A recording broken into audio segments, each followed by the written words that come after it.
TV. Afei, you are live. Ewo Kessben 92.9. Ewo Accra.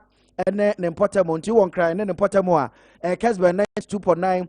Ena wo Kumase enso a. Kessben 93.3. Aseda House. Ana nebo Artist Studio. Across the entire region. And anopay yesin konwa ewa Amansan Ntie dwumadie so a yede bramedi de kwabena Akuoko Kwarteng betumi afrem KK anopay. We have a lot of issues and yede mo eba bedwendwe ho. Nia edin kan ene se ye mano a yede wo mo ekọ senior high schools across the country se wo mo konkosua de no. Nia abaye Christian sese ne ye no prospectus. Na no ya sha se yede ho nkomo a bedu baabi. Anopay ye bisa simple questions so oba no watimi ko school no.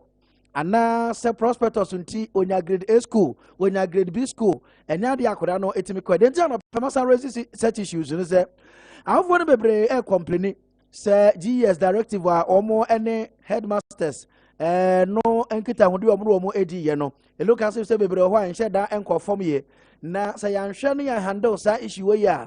Omampanyi betran kran. Ene na be de akire Alhaji Dr. Mahmoud Bawumia.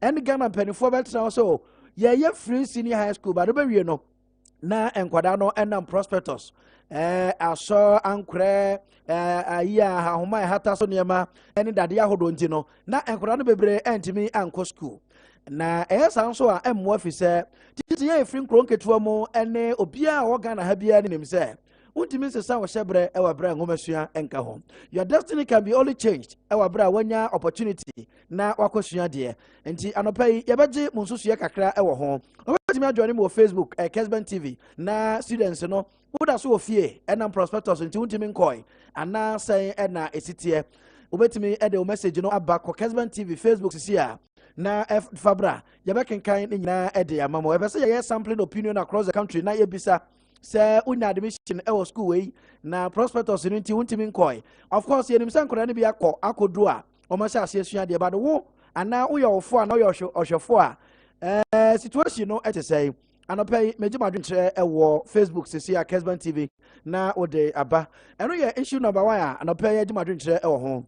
The toss be no so ene say ena no omampani abede kire ye Alhaji Dr. Mahmoud Bawumia ene MPP mabuno test confo ko shiai na ofakonya no so ene Ghana for ekasai na His Excellency the Vice President ansano no Ghana for ebekasa no ensema na me ene wo nyina na ye taika ensema na me no nyina na ye tabisa bisa no eno na osete ho questions ena ode ebeto Ghana for nyina enim na questions a na no mampani abede kire eyi ano no eye mako edubako na ushe anu ye ode bai no a I'm going to ask the questions and pay if you want to be questions no e won speech nim e no no asan yi ano maybe some questions ni wi na mato Ghana for a mo hwe o Ghana babia mo no ne TV show across the country ni babia mo te enka bia say were you impressed with the performance anu ye ode mai no e reality ya ye te mani mo economic situation ni babia te enchechemu mampanya be de kire de bai no e sa na te ana se ebi ho a na wo hwe ani mu se ne nkobeka ya wanka anopai obetimi adwone mo Facebook ana obetimi de message na ba WhatsApp 0550596929 0550596929 0550567929. Now these are the questions anopai His Excellency the Vice President Alhaji Dr. Mahmoud Bawumia obisa question 1 ana Ghana for ABC bisa no ene say what has happened to the economic fundamentals? Economic fundamentals are na ye can be to say CD depreciation, na ye can be to say inflation, na ye can be to say total debt stock, na ye can be to say GDP, debt to GDP ratio, and other issues are. And no na ebeboa ma ya kire say economic indicators no ye niam economy at a sign nti eno no your question 1. And question 2 was why are the prices of goods and services increasing so fast? Na Ghana for bisa ban MPP aba mampani na nado dan kokufo na be de Alhaji Dr. Mahmoud Bawumia da no se aden na enuane bo ekosoro ententem sa edi entia eno question 2. Afa question se menum nyina na e na no payo ntimi a messages ahodo amode aba fa ho no na yakenka ni nyina e de amamo questions na obisa no na me pese ye nyina ye bisa ho efise questions na Ghana baby a efidwo mu kosi sabi nkura kase mu nketo mu baby a na obia ebisa. Afa question number 3 and question 3 or say why has the cedi depreciated so fast this year adan na yesi afi 2022 mu no oman Ghana sika cedi no eda form team na enema ye basasa ama importers esu businessmen also omokofa enema fiam no ne ba esu omo a omokokra petrol OMC why marketing companies esu eno kra kan be na reflect where your pumps ahodo alongside international market petrol bu course no ene ye cedi ni depreciation no na ka ho bi ama petrol bu ayeden a affect niam omokofa efi se bi nkro nketewa mu ba nkra kase mu omokoto abeto ne ade no ama niam bu ayeden ndia no na question 3 eno no ave question 4 why has the fiscal deficit and debt stock increased so much adanti na eka na Ghana je efi 1992 odi ame nkokwa ame nkroma okra ya e back mam kebi no eba bedro 2022 and 2022 no adan na yeka no ekosoro saa eno nso question na wo mo ebisa ho asem Ghana for bebre ebisa ho asem tie eno nso so omampenya be de kire Alhaji Dr. Mahmoud Bomia ebisa saa question no nti yenko afei ose 5 question 5 what projects and programs does government have to show for the higher debt stock and say ekana yede no ekosoro oman no aboka bebre enti ede nioma na ban no de aye obetimi de ne nsa kye so de akere Ghana for say ekano de yabo na mom ne ayetumi ayeni eno so question 5 ave question number 6 or say are the government flagship programs like free senior high school the cause of our current economic challenges and say abanse se ode aba a o say ode eboa magana for ho atomo ebi ti say yema no nko senior high school kwa free senior high schools no yema no enkomu kwa ana yema no nko sua de free senior high school kwa no eno ka ho bi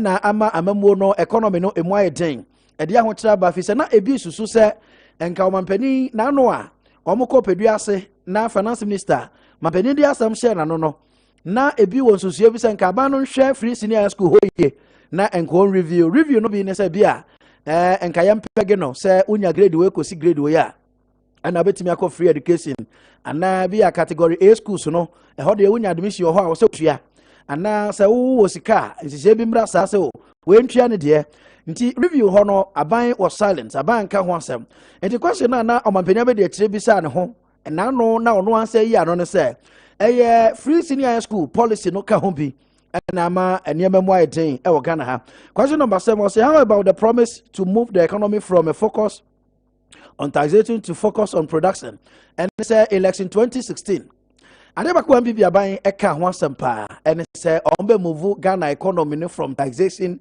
to production and say emeye de to na eba na mom ye ba be yem fidi nwuma hodo ama enwuma ba and the production eba ye betim de bia kwa amno ne akoton na o man na nya sika through ye exporter ebe ye no na ama yetimi de share economy nim ama amamuo no ayeye enti eno ye question 7 omampenya be de kire ono abisa ne ho ave question number 8 where is the new economy you promised to build and say MPP aban eba bem 2016 no omo promise Ghana for say omo be build a new economy and say amamuo share foforo yes from kwatememfo ho beto omo okombe ha o udidi a obedidi kama onante aba nante kama wasumbejo se Ghana ni edingofo bisa omampani akufo ado na be de challenge Dr. Mahmoud Bomia says new economy no promise that no any anasa na city no ono an questions no na ewo mu bi afei number 9 and question number 9 how has government tackled corruption ketashene proye wo ho aye say oman no adaka ana say taxpayers money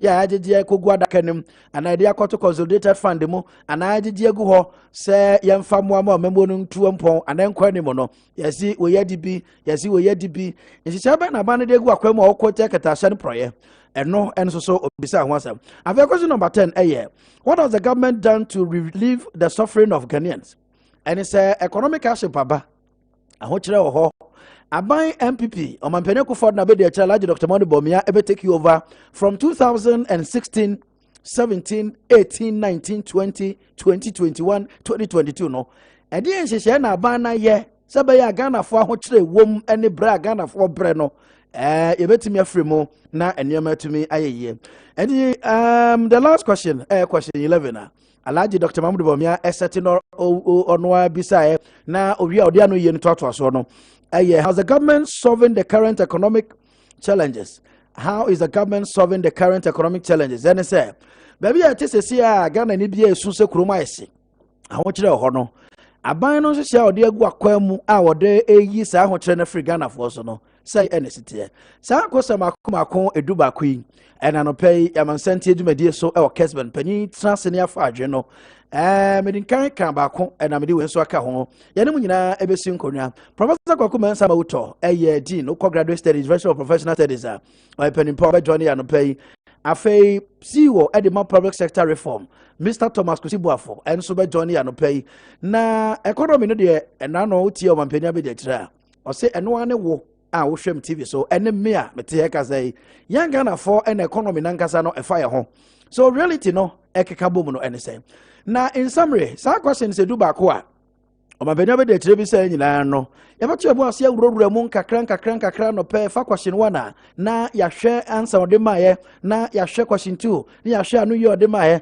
ba in summary no nyina ne tie atwa mu nyina ne se also COVID-19 ya ba ye no ena ema Ghana enema eye nwonwran kakra na se o hwe bibi te se Ghana debt stock se enye COVID-19 ya ba ya na enka wotete COVID ka ban no bobo wo mu nyina firi mu a ebegina be 68% to GDP na ekrese na nka eya nesa na between 2019 to 2021 no enam COVID ntino ya debt no increase 19.6% anopay ebeto ebo ase na ya rere mu kakra afei osi Ukraine ni Russia ntokwa enso so ka ho bi ana Russia ntokwa mo de akotaka Ukraine for e ka ho bi na ama ho kire no bebre aba ya yesu se kroma ese part bi ene se ene ma te se hit esam ene ade ya kra ede makua wo a wo ye pa no ene de kaka ho no de friend Syria grains no about 30% ena e free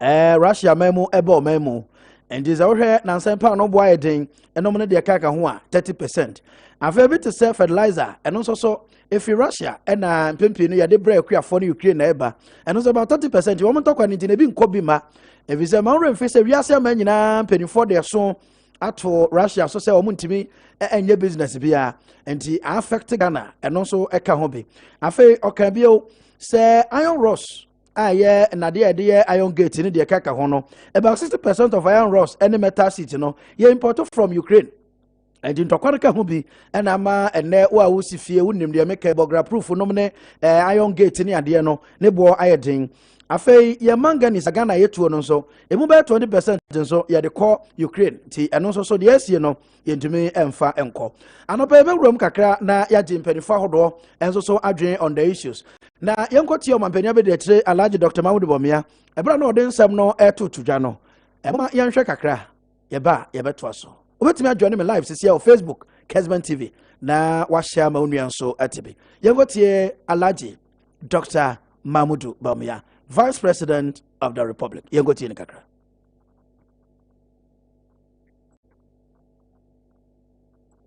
For the power, whether we use it or not.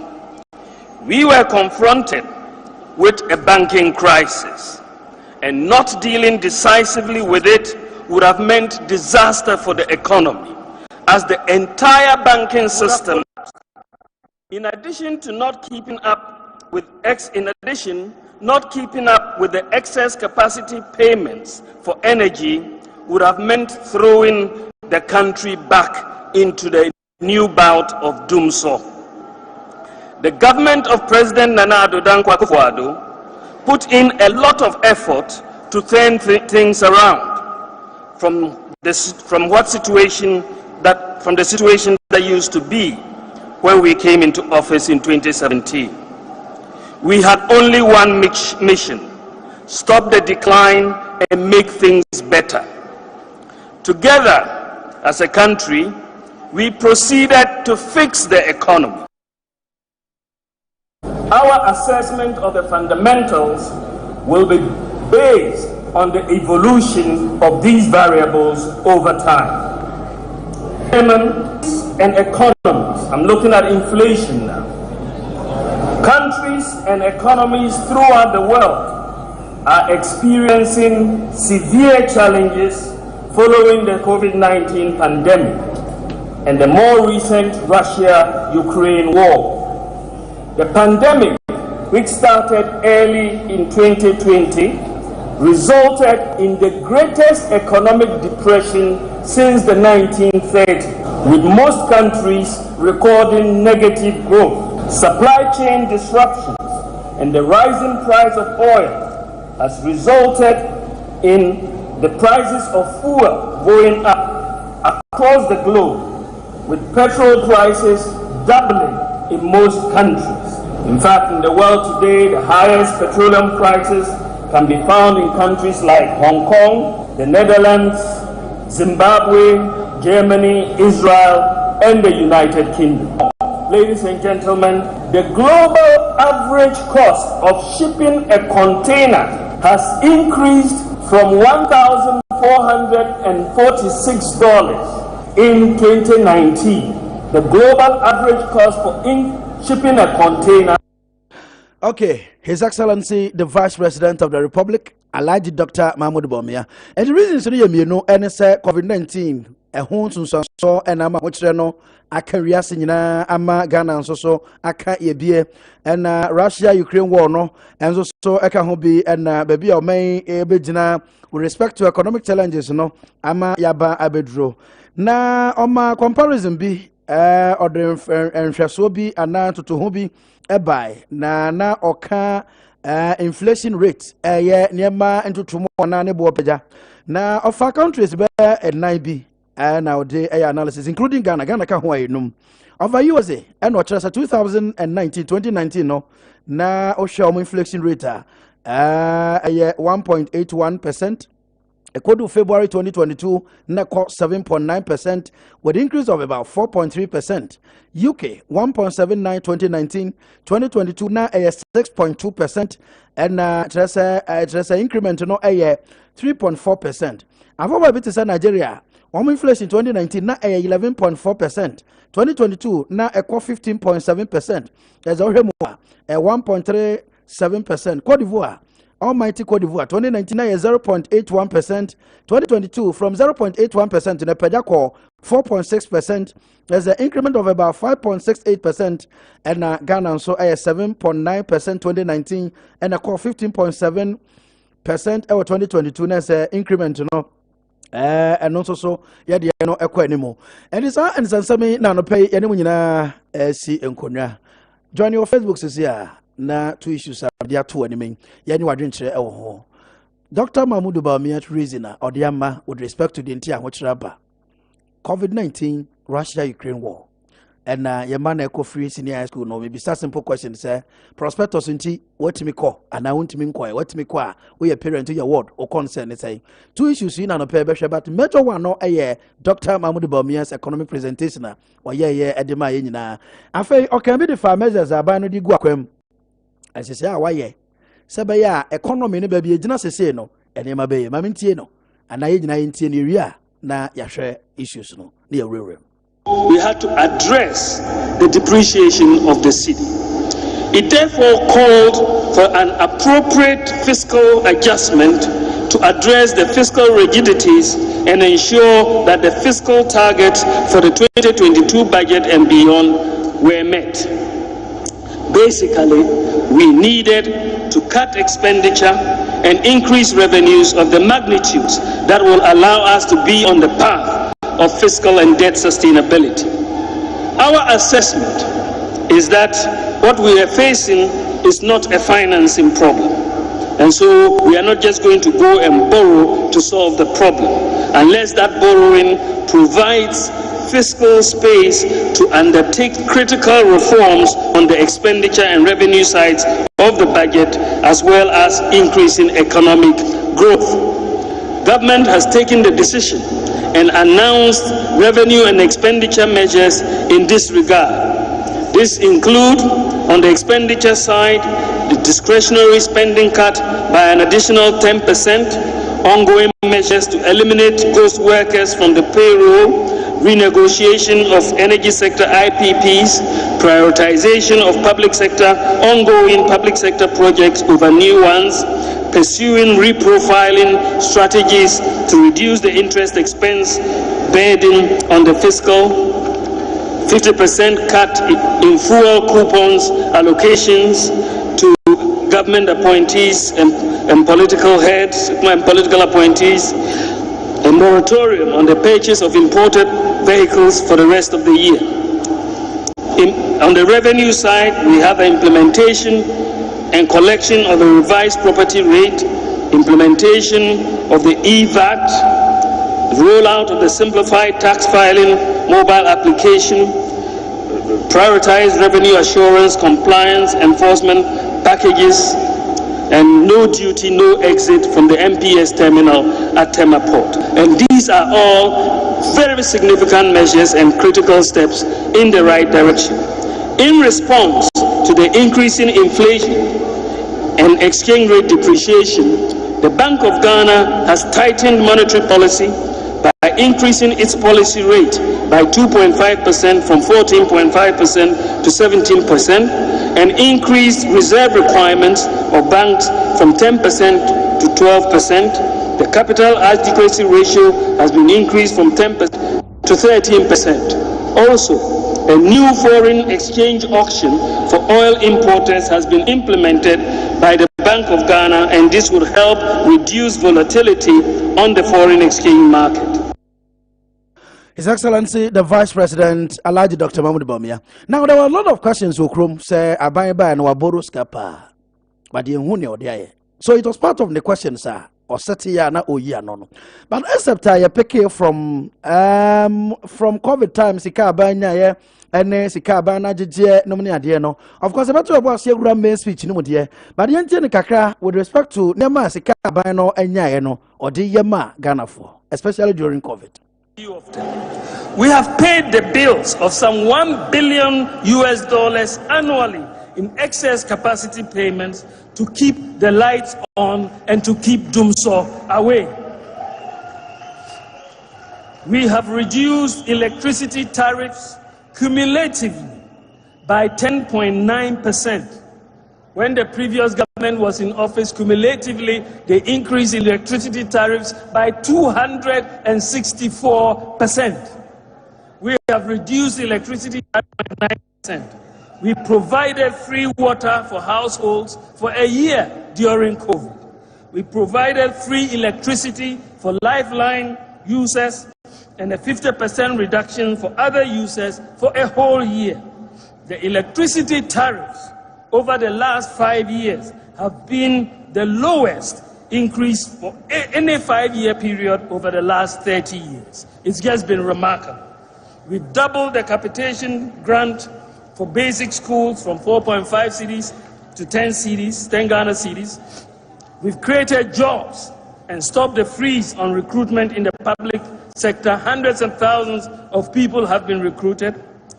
Unlike the private sector, which laid off thousands of workers during COVID and reduced salaries, there were no layoffs of public sector workers during COVID. In fact, we rather added more by hiring 58,000 health workers during COVID. Okay, so His Excellency, the Vice President of the Republic, Alhaji Dr. Mahmoud Bawumia. If you remember our discussion segment, so but what we are joining me here live on Facebook.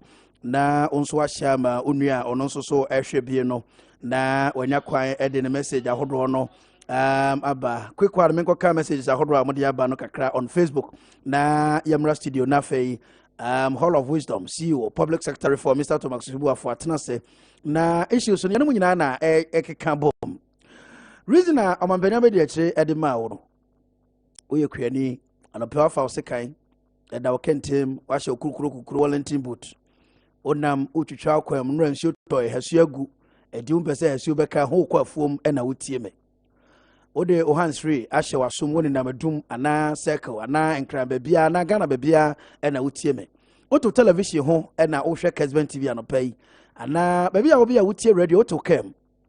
Were you as a Ghanaian satisfied with anu ye omampenia be de kire edeba ese awotro no de abanfa ho se aban promises say ebenya new economy nyama be ye from omampenia kufado yetisika so ekom de yen ene economic ye aban no kan nyina no omampenia be de kire akyekye mu say aban no se odi gu akwam no na eye from 2016-17 be 1920 COVID bebo mu no ene ma ne ma yeye one ne ya adwen sa ho kire no nya Ghana nko a owiase ba bia enti yate nase omontoto ne ma yi na Ghana nko nanim ana office aban no na anya ade enti ya woka no utie enye ye obetimi dia ba WhatsApp 0550596929 0550567929 and Facebook nso making kai hodi enu kakra na ya ba discussion segment no so na just said yakabia no Eddie Ramon Facebook uba kwa Kessben TV Facebook and our YouTube nso a Kessben TV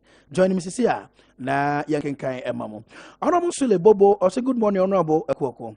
MPP is the only political party that can seek the well-being of good people of Ghana, and this is making noise because of their stomach. Ghanaians should wise up. Okay, writing from Tepa Enyasuso and honorable Sule Bobo Edin Kaba our Facebook. Emmanuel Kojobuache say Kebuache from Seria. Honorable Akuoko and Kessben Media, you are doing a great job. Keep it up. Okay, yeah, that's it. Shipman Ewo Atonsu or say Dr. Bamia has made things clear for Ghanaians to understand our current economic situation, and I am optimistic that NDC will now appreciate things better and stop the unnecessary criticism all in the name of seeking power. Regards to Chairman Rodin Kwakwapia, Asante Regional Chairman in waiting, and Sika O Bush. MPP was some chairman who for Bibia ebe fine. Shipman and Odi Wefi Atonso ebae. Commensa e Pillar 2. Or see who say man no day. Dr. Bomia Kasa, Kroma Edin. And this is why na omo se obeying semano ama omo. Okay. Buampong and Rick was a good morning, honorable. The reason why Ghanaians are crying now is that they overtrusted the MPP government on their sweetest promises they gave to Ghanaians as if they were going to bring heaven to Ghana. As for me, I'm not surprised. For what I've never trusted any government before. We are yet to experience worse situations, so I want to play to Ghanaians that they should fasten their seatbelt. Yahuza also, I must say Ghana is rising, but not one without its challenges. But the beginning gives a clear picture of the future. We have always wanted, however, let's not fall from the propaganda and deception of the NDC, so they have no better solutions to the problems we are facing as a country. Greetings to Michael Sebwachi Pope, Mr. Chris Lloyd, and Prince Obeng. Okay, the job said was MPP is doing better, but they have to send things to the grassroots so that things will change. About me joining me on Facebook this year. Na also the odia ba Mr. Kosebo afo atena sentino ya kono ho na ya besan ba back bio na ya bekenkan message ahodo a modia ba no e de amamo na embom this special birthday enti ene mame wohye no yenua ya yedin dijuma e ofia technician ne mame ya mame patience anabia okay Daniel or technical department or Kessben media menkra Daniel our Kessben technical department ne mame patience anabia okay and my patience birthday and my patience be will be no pay no from oba odono no so do my happy birthday I feel happy birthday nkoma papa yaw asarbedi akon na chairman asarbedi akon MPP chairman na owo asokwa abatom person chairman asarbedi akon MPP chairman no wa asokwa ne ba papa yaw asarbedi akon manager health insurance NHIS asokwa and also MPP constituent secretary asokwa from your mom abena enimfa asarbedi akon and papa chairman bediakon anopay almost say your mom happy birthday and you do birthday anopay biano your mom trinko bisakuso bafo mpacha wakwaba na empomia de nyame adome bibia kama de nyame adome okay bisakuso bafo yan share a general impression about the vice president speech no na ansa na fe ya befa questions on 11 no mako ne ya hwa no yori bae no na fe ye wurwure mpacha ma mentio a general impression yo medase na menchia ti mpacha be microphone kakra wa me yeah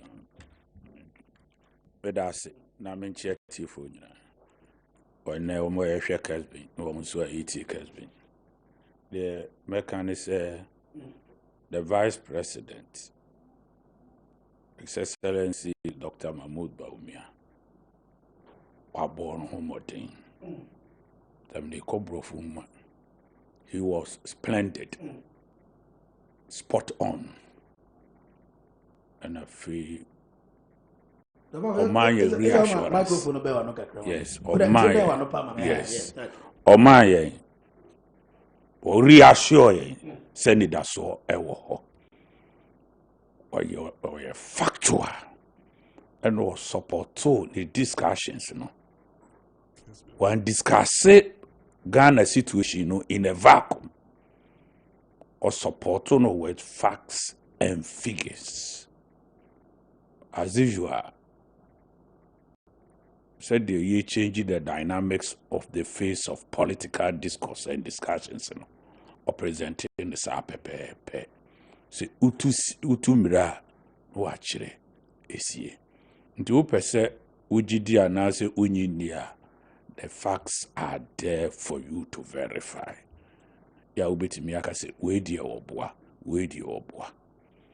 Nti unyo ubia wakase hwinim di okan wejina hwinim hrodo hwirada se we onkan kasasa. Wose emre ni nie esie no susu nie. Wankofan form into ochire ye na okasa with confidence and all the seriousness ye here at this time. Wanfan nokre ensie babia wantwa kontompo enso wa babia we ya hokyere okama Ghana ni biate ena babi susu a udura e wo se eye ni daaso eno susu ochire ema Ghana omie hunu babi efre babi aye duro ene babi aye persiko. So he was spot on. The discussion was a spot on discussions. Now on answer very, very pertinent and relevant questions. Enye bosirimuka. And it's a butrim. Oka se wasati questions binu yi no Ghana menti ase. Eye questions ana Ghana fo nyina expect. And the answers ya na Ghana fo nyina so expect. Into we dear enyatem didie and enye se kokromotis will be a moma so anane so okono potin na ya na on se wa lecture te se die nyina ya lecture no we introduce a little bit of sense of humor ebe se be ya onkala no chirobi ade obi kura nhweso na obi da na obi miemi mobile phone wa bopitiri na watie bi. And it was very lovely environment. Yeah, Ghana youth test come for and Ghana mebunumane mama you and maba ma one person motieno and ona omunya ye. Okase mone Ghana dachi nenida so ewo. Appointed to me very clear. Said Dankwa Buzia Dombo tradition. And on the tradition, bit me the Ghana, Nim Ghana, Koboche, no, yeah, we introduce seriously critical reforms. Yeah, ya trawache. Ama ya dani tete kwa mpo. Ewu wiase. Na wachire yese. Afedie. What ya say? Se ni mfrem to ma, impe bimfra. Ya deja no ane ya dano. Ewu wiase no. Yunhu sampa. Near dadeja. She said the Adam Busa Radi. Say Radi na mi dadeja. O say ye then who say na o dadeja. Wa me who say near dadeja papa. Ya na say o mine ya fruto no. Ya fruto eje mu diama kwadwofuro emme enana yenu. Dia fe dia wono asum say ye entitled but na fe yi hu na baby ntokro da bia ye ntuatua mase kwase adaka jeti akora wo be sore no ahunu se se me boto ma mpama no a me discussion mu wo se mpama no te se de me ye no me nkwala abremu no ente sa sebe atotobotumfo bonsra fame ho so we spray the insecticide about battle corruption. So the mosquitoes are dying and falling down. What am I doing? Okasa say. Or the number of meshes. Yeah, it to a bone. Number of meshes. Closely knitted mosquito nets. Insecticides that are no shit. Yeah, it's see corruption. The looting spree, a public person, any revenue collection. Or the Nina Befa home. A bonijina dro. I'm standing to men no money and some cruise you no money in to go. Into yet bedroom lebino. Yet da, ye better. And no, and tontom, and yadia doing your back last minute. Auto mosquito net. Jamayana, what they be saying who to die home bed biano. Minian any abre. Aye, Minian any abre. Dan or benumu boom. To our born home modern pass in Twitter. Na yenye baby. Of course, there are problems. Or Chile Ghana is on a journey. You see, swatche. Nanso aseni ayira enada ensem ade ebeye critically. Uko maybe kura abua kura national ID ebo na so ho me mehu bie. Until the beginning of this year me call here say ade pa MPP aban antimi anya ebeye me kusi boa for year any national identification. No obi say eyentete kwa. Sem say ebeye national identification. Emma wo disika say no. Ya wanye national ID. Ede nkofo churuchuru mudin discuss say no kwa. Afigana for na adane ntete kwa. Krata bie nkura obi a ukopa obi idea ewo no ho a wo yiye pa because wo kan iska. Ebonajo so pa kufu ho abeka sika. Eye national identification kwa na wapale no ni botomu ma and walk you webra wo senate wo hen wo health insurance nso de wo hen wo passport nso so de we say wo hen wo ko hweso de say buza driving license nso so wo hen wo ko hospital we card we say ya nketenkete no aye twitwa no na no nso so afra wo say we say no nyina to aso saa that is a lot of papers. One we say I have very simple.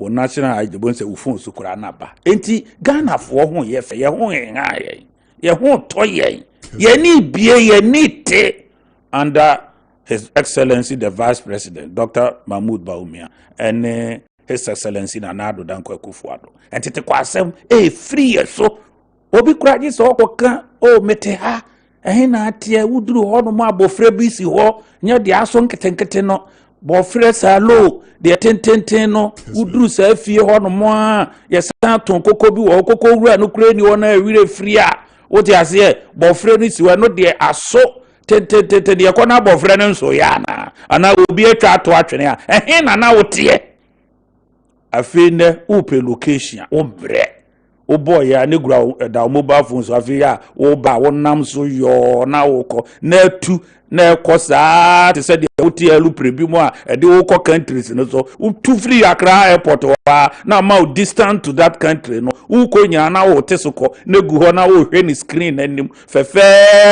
wo beduru na fe a kire wo ni nyina enne Ghana ni nante a efe ofa phone no afre aha na mewo ehemfa ubo dia na wayi de ma ya ubo se onam so wa na nipa na ba na ababi su fi ya animu se ya da kinken na wo fura ne fe ade we mihu bi ewa brochire around 1996 ena mihu bi na msi ade we ya ba ha fe Ghana Kessben afi ye nyina ye ni ate interoperability mobile phones nkrofo bi ye sika 1.2 billion no mo atwa say ye contract yanko mo ye nyame ni di Ghana for afofi sika Dr. Mahmoud Bawumia ekohu yo me de ye is less than $10 million not contract for $1.2 billion is about to be signed for this exercise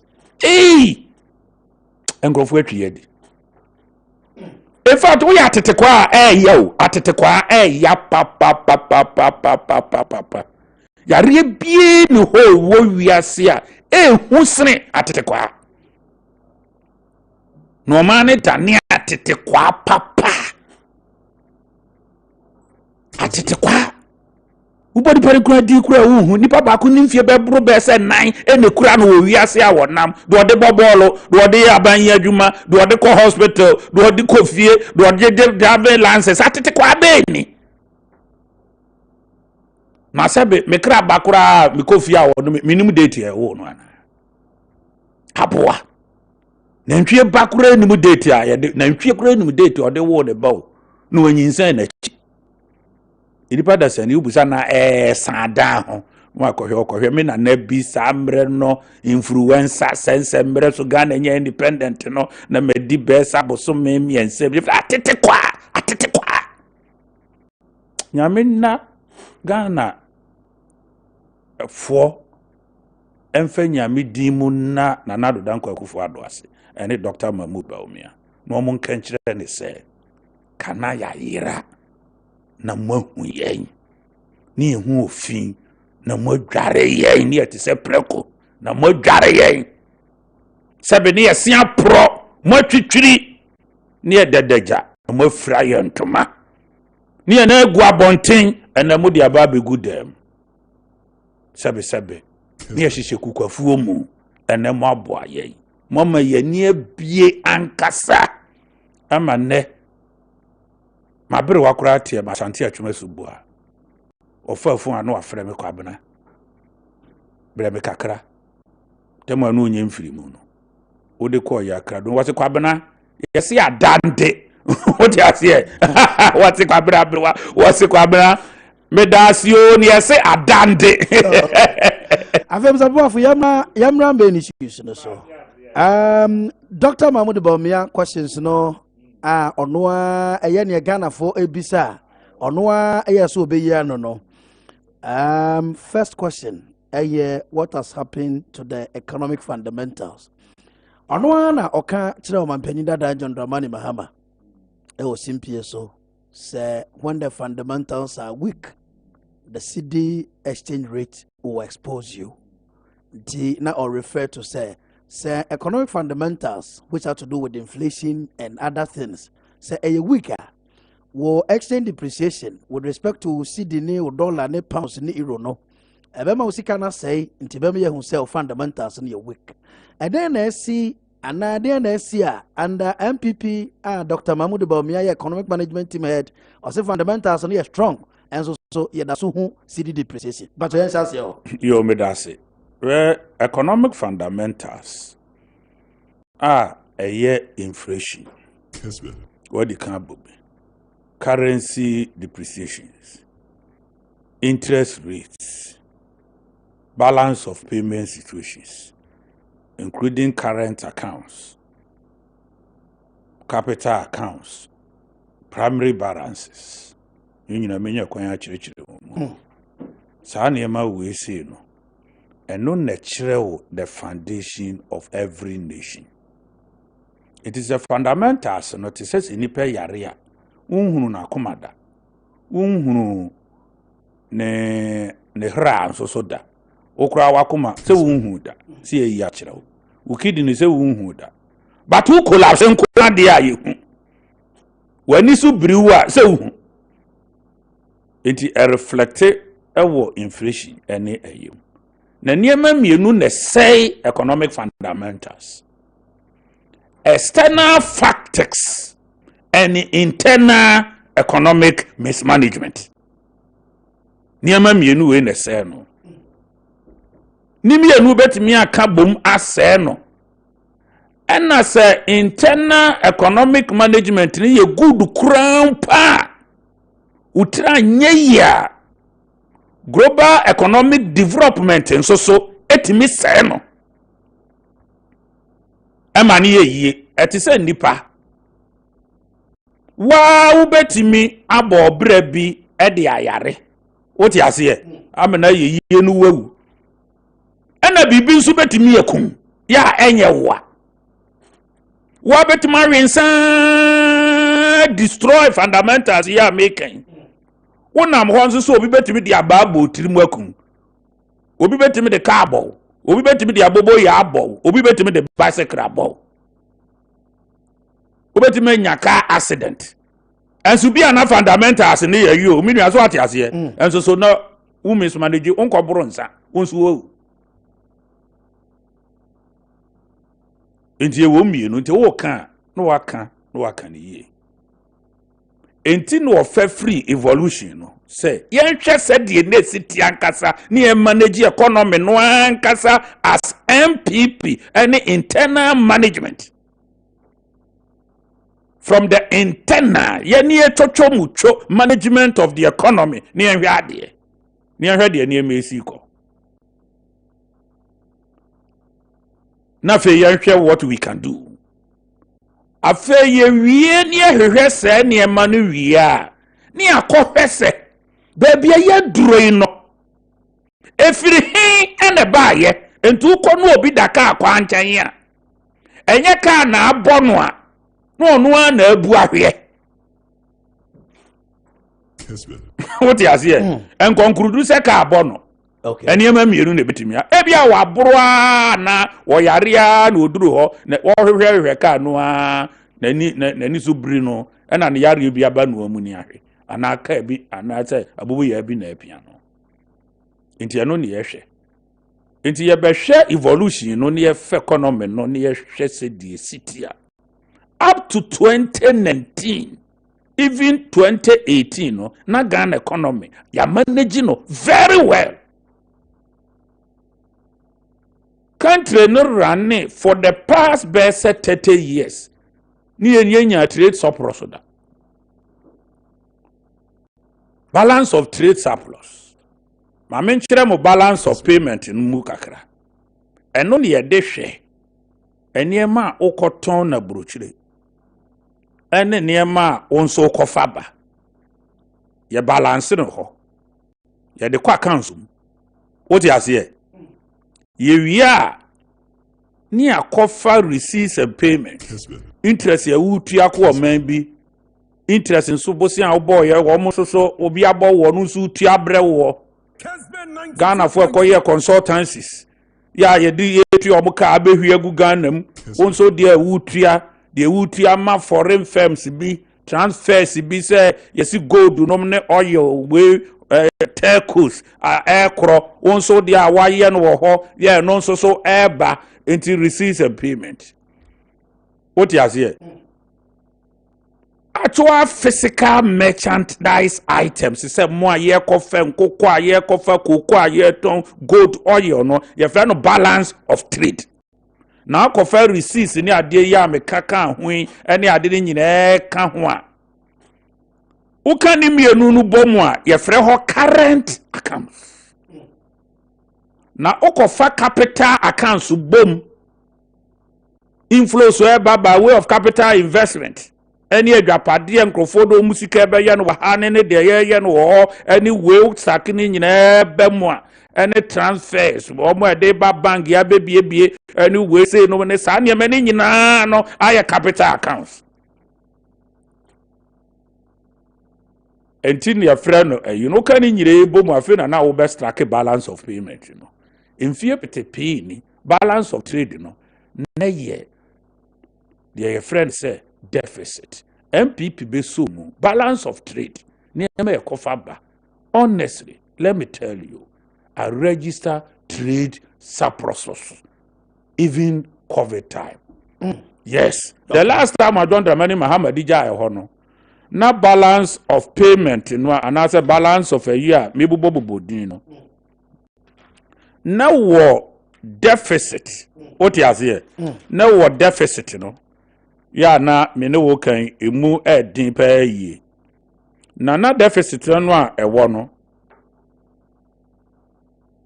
eye 1.7 billion US dollars deficit MPP aban ebeba be so mu what you say from 1.7 billion deficit of balance of trade it is abra no kan wo say niam na e ko fefre brochire no e do so sene de ya beton into your mind now we say ya better now currency no and depreciate of course yes into buy and say we improve situation afi ye hia se record surpluses 2017 the deficit changed to surplus of 1.1 billion.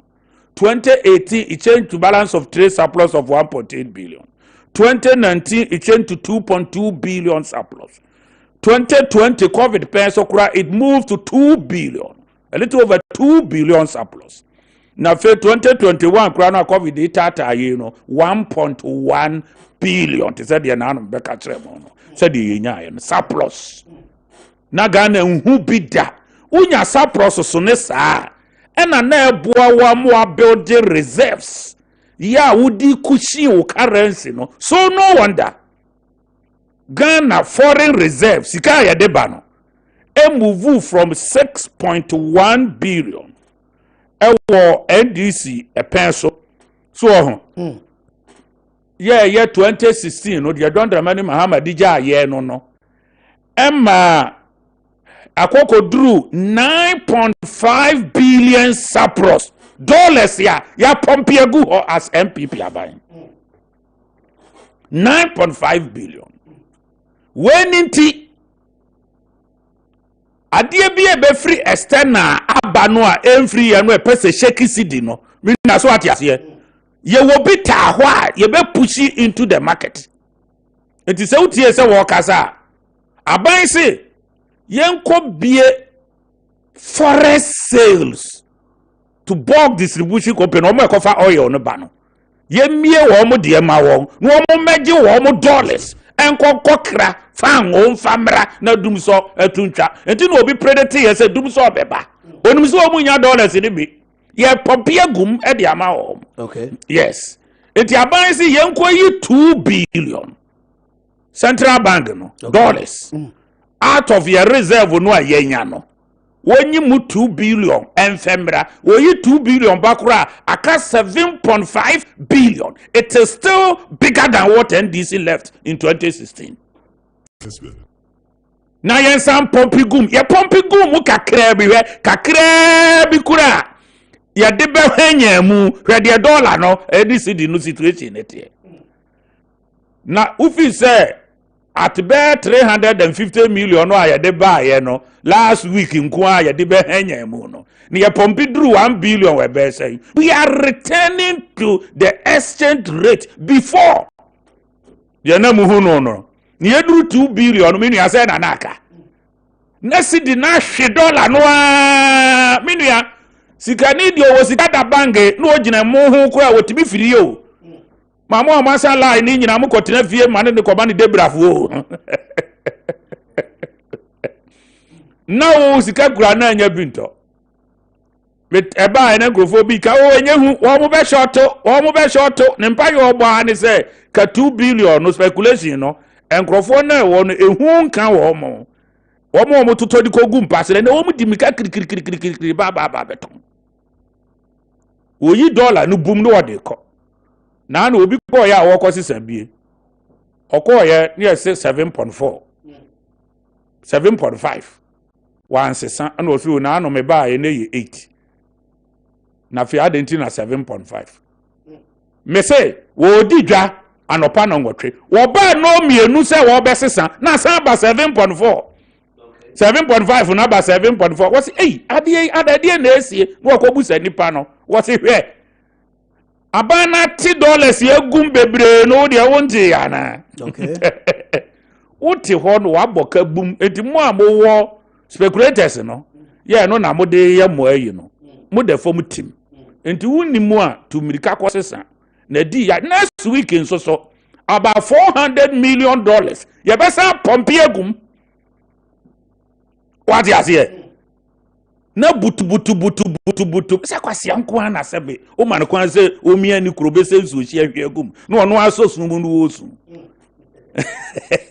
na dollars ita na he ba be gira oni abeso sunu mu asu ye nsu sa ankwase sunu no ya be pompi agum wo musa ya ni asa pompi agum biem ya be ye ne sa akwa bi ani ese wo kwa akopem oba ne sa no diskana gu no to sa wo mo say na mo say twerk afi no $10 dollars ni gusu alatel wo ga na afi wo ka so wo ga short wo ga me I short money bring my bag Afe no say biem no ba na sa ba biem ene no kura no wo bugie na ye hwie gusu say tem.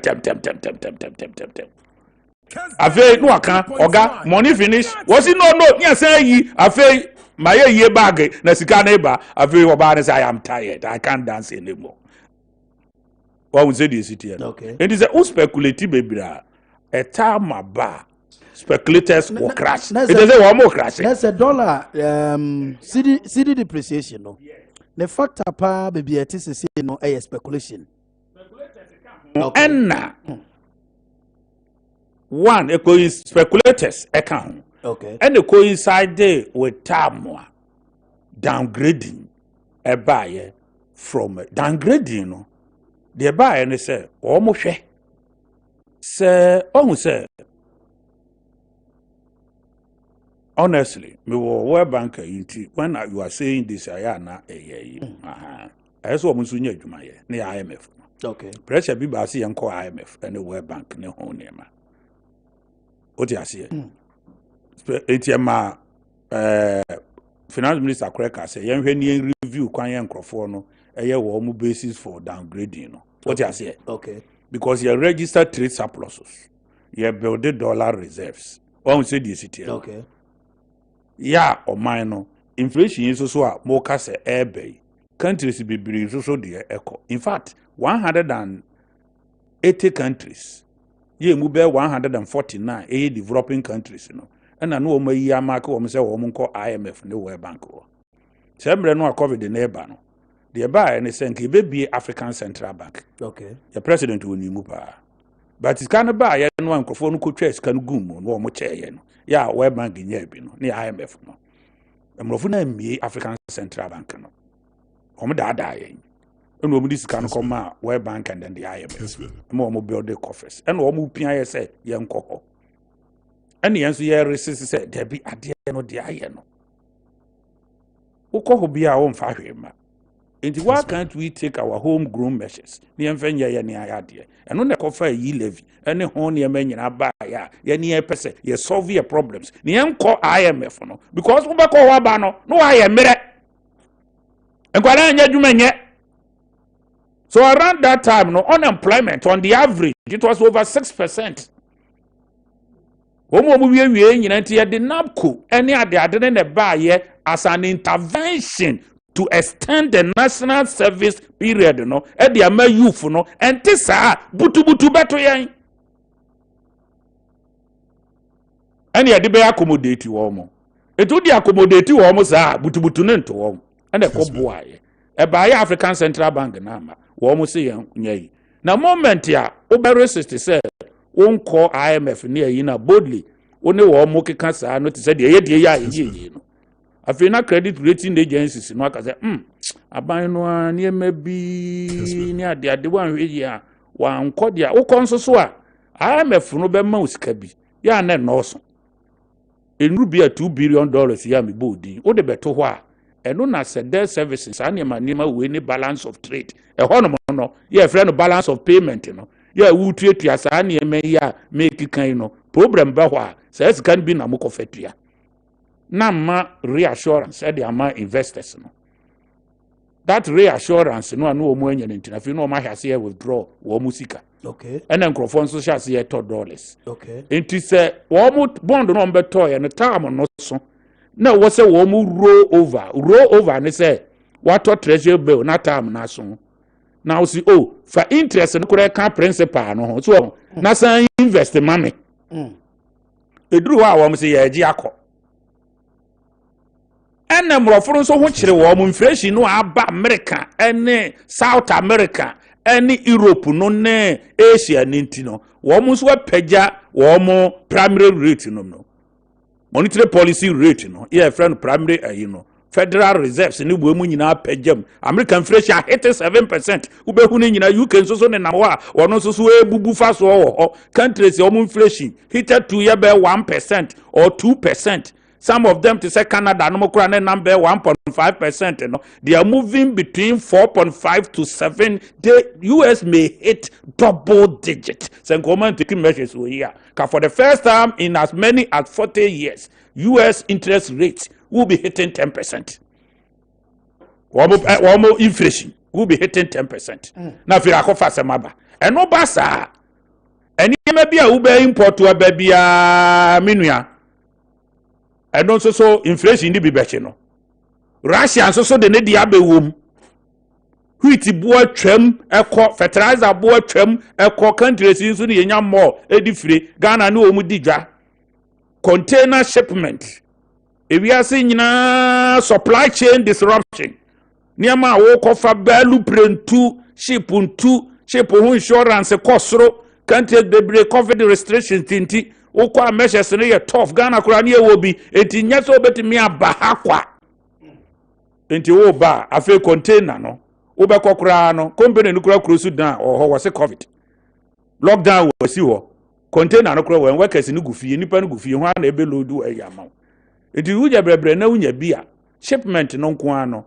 A move to over container no 500%. I see. A two be here see this more, and I would import of flour any other any a yin eba. Me pan on me be pa. Okay. Now fly a ton of bear 200 and bear say sister Ghana cities in the adeno. That could do 300. Because 305 Ghana cities. It actually was say the see Russia, the see her woman supply equity. When we the inflation and the currency depreciation so beba. And inflation no so mu pejape at said the Ghana the a peja ye. Internally no bia wo kresika bia da hokwa no. Wo $1 to what you say? Okay. Ebia wo di city dan, wo di ye way, the be all the better cement, wo di be ye way, no $1 to. Wo $1 to sanso so di ato say, mi dan yi kura no. Enuru se minuru lentil, ana minuru flow no, ye 2 months time. It is hard dia, na cement no kura mi nyento ya, minimum di ebesie, and ye quickly, me fen kwose $100 megu ho, enuru ho no, na dollar no, rate no inflation na kwa bikura mesesa metimi ato. Okay. And wo musi yo sa na tie dia ene ye ne kofa sa bai. Okay. Eti ade ba konso so a aha o man Ghana. Enti na uhu sa depreciation no so ayi no. Eti ebi ye external, ebi ye internally ayi no ano speculation. Ene de ade no amanfo ye. Ene bi so ye inflation no a epeke ye no because of world dynamics inflation bia baby o man inflation asisu bia no ukofa niam free ho ba wo transfer inflation ni bi e de man and na de to so bi mu ha o man Ghana o so debt to GDP and o mu de rate debt to GDP no o mu de rate Ghana no de ewo mu nie ultra 70 no mu de ayi kwa ya mema o red e de be nti na ba 1 aben ya beto your friend say no kwa de wan fa nka ho keduru be say 50 billion and I also not buying spending immediately.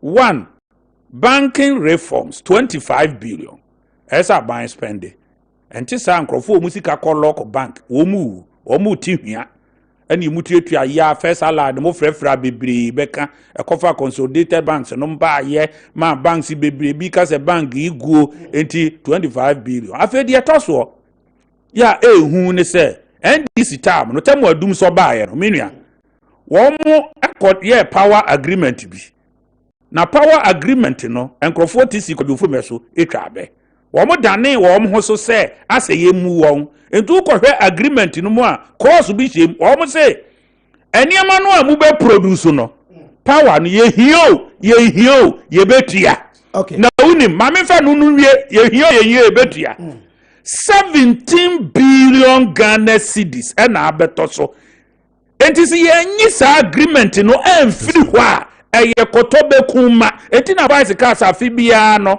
ye tua $1 billion for excess capacity only God knows where the money goes mini enkofu abuye ni ajo na wa wu agreement I will say mimpo meto na unim wo bu di sebu say ye beton one ma other countries you know Cote d'Ivoire there 8 cents per kilowatt. Togo there so yes Burkina Faso so no there no so ne boni so. Now wo there no wo there shem say 13 cents per kilowatt. One better. Okay. Mr. Kusiba memo ato so ewo ba bi e beto no na. Mamene Dr. Joseph Obeng wo ye Guta Ghana Union of Traders Association penimpa engodi enkomo kakra wa homa no so na yemisa doctor nso say omo businessmen womo na eba yemove economy na womo ye major stakeholders no presentation of mampania be de kire eye ye bo ho nkomo e wo Kessben studio ha yi send now no so ehu no Kessben FM 92.9 Wakra, Kessben 93.3 and live on Kessben television. Amansan Ntie dwumadie kwabena Akuoko Kwarteng no pay afei na wadwane ya na utie na wohwe. Doc ya mwatio. Bedu so we. Doc mpacho ne mpom ye de. Yesu adom ye ho ye. Doc, general impression about His Excellency the Vice President Alhaji Dr. Mahmoud Bawumia and measures are binding digu akwemo to obese baya ya Hawaii wom challenges ebe free ho ene ne nam so amana ba o kan ye ene ne kaka ho ene ne nsusan so e de matitire mu amoye enwuma e wo Ghana ha mamintio Yo me do asepa mira na say ye say o yes press conference ya na say o di sam koyi na so be o say economy no we share first quarter biana December January and February no yana SM rate no ekoso na no kofa ba no first no kwa na man for enim nti ya no mo say ye koprunya no ye Christmas sales no and a pija a chain you was the dominance of foreigners in our economy into the repatriation of their profits and one kick on Nina no you was about around the same time now at the passa yana February baby no go say stabilizing now we know the you try me say may yes stabilizer na Ukraine war yi and so beka home until na speculation no are so rife say among for ye panic buying or more to scan this year no ke county obesha na say here say ye dey confidence but economy no man ye be inspire confidence into the system at that time also na obia nkasai ba Bank of Ghana make us high the finance minister Baya obekasa ya or yes ye be injection of $2 billion dollars into the economy. Also at that week na city no again in strength.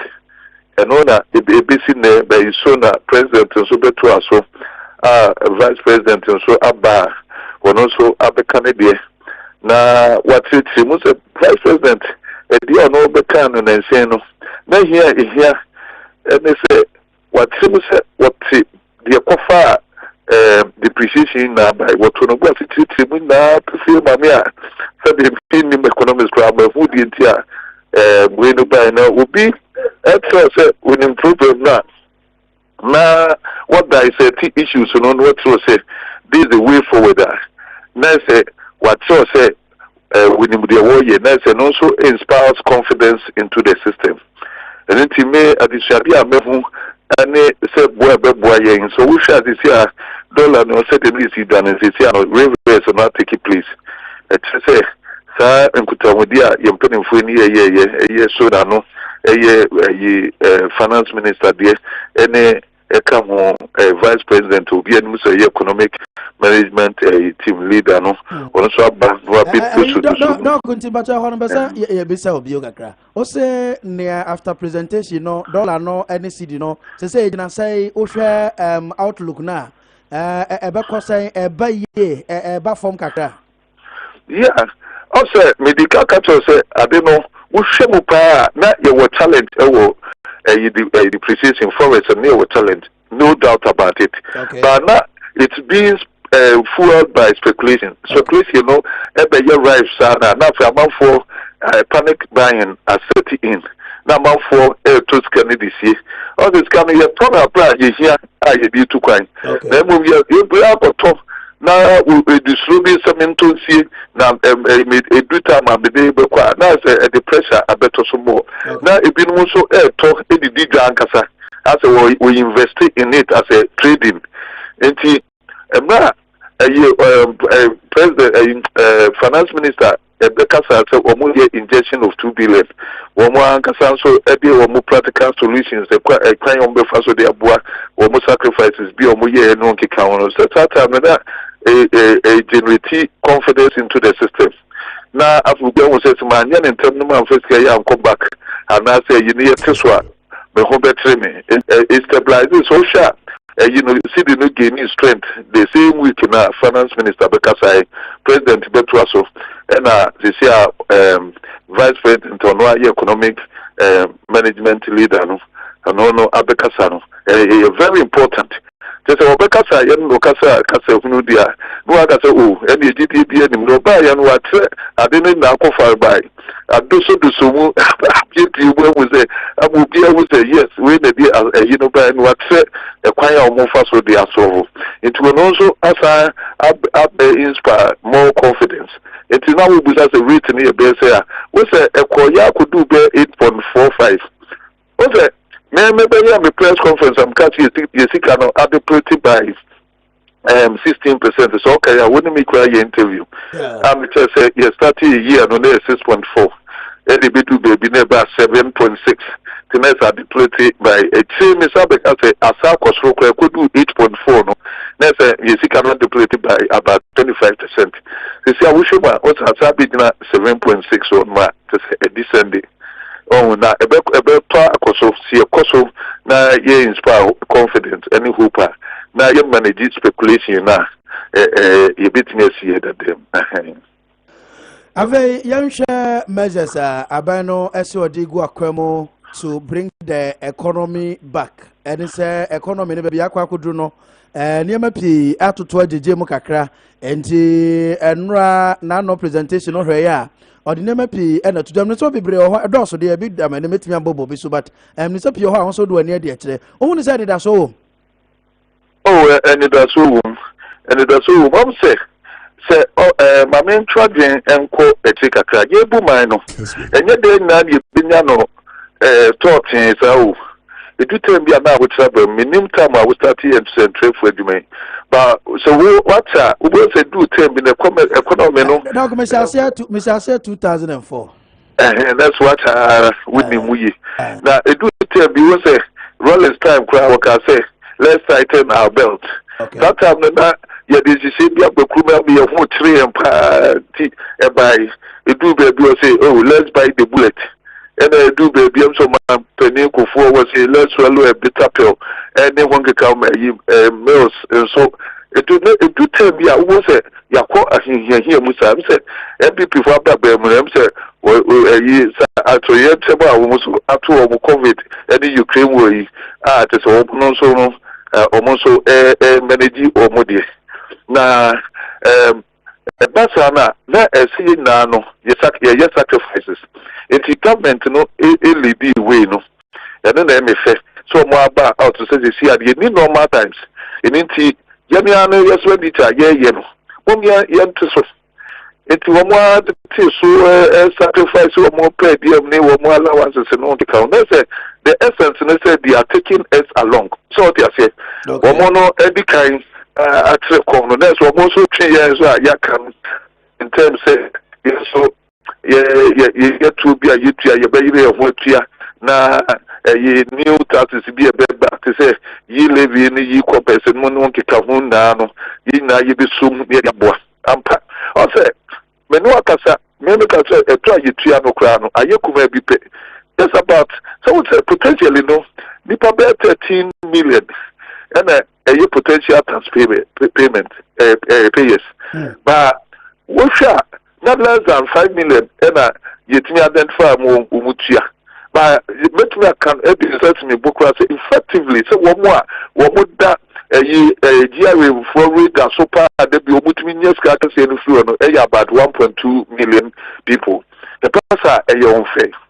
There's no fairness in this. And it baby I was as a buy here car a baby or didn't do coffee baby importation work. Inti ya debiano na yes rabbi say one trend akwabemu a tax payment and the tax net and the na encounter a lot more people.